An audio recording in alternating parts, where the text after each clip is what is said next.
ኋላ ጠላት እንዳትሆኑ ቤተክርስቲያንን በእውቀት በትምህርት በደንብ መረዳት ይገባል። ቤተክርስቲያን ማናት? ምንድናት? እስካሁን የተረዳችሁት እውነት አለ። አሁንም በዚያ እውነት ላይ መቆም አለባችሁ። ያው በትምህርት ቤተክርስቲያንን ማወቅ ይገባል። በሁለተኛ ደግሞ በኑሮ ማወቅ ያስፈልጋል። ለስርዓቷ ተገዥ በመሆን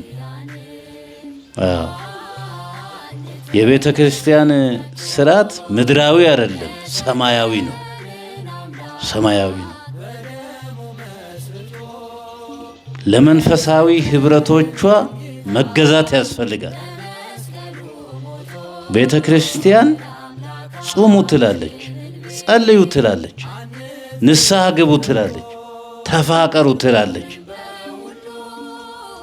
ዘወትር ከዚህ እውነት አትውጡ ትላለች። ዘወትር እየመጣችሁ ተባረኩ ትላለች። በዚህ እየተሰበሰባችሁ እግዚአብሔርን አመስግኑ ትላለች። ስለዚህ ወደ ቤተ ክርስቲያን በአሁን ሰዓት ቀርበን መጸለይ፣ መተን መጾም፣ ማስቀደስ፣ ንስሐ መግባት፣ ስጋውን መብላት፣ ደሙን መጠጣት ከእንደዚህ አይነት ህብረት የተለየ ሰው ከቤተ ክርስቲያን ውጭ ነው። ወደ ስርዓቱ መግባት አለባችሁ። ወደ ስርዓቱ መግባት አለብን የእግዚአብሔር ልጆች።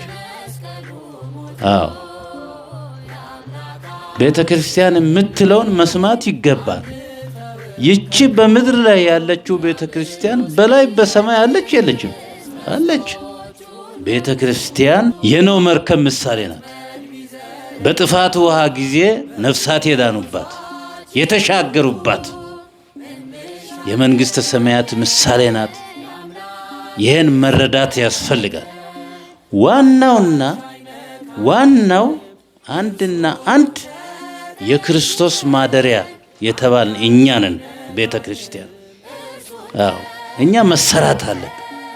እኛ ከተሰራን ሀገር ሁሉ ሰላም ነው የሚሆነው። በቃሉ መሰራት ያስፈልጋል። ክርስቶስ በልቡናችን እንዲያድር የክርስቶስ ማደሪያ እንድንሆን የእግዚአብሔር ልጆች። መቼም በእግዚአብሔር ቃል የተሰራ ሰው ለወገኑ በጎ ያስባል፣ ሰላሙን ያስባል፣ ፍቅሩን ያስባል፣ እድገቱን ያስባል፣ ለውጡን ያስባል።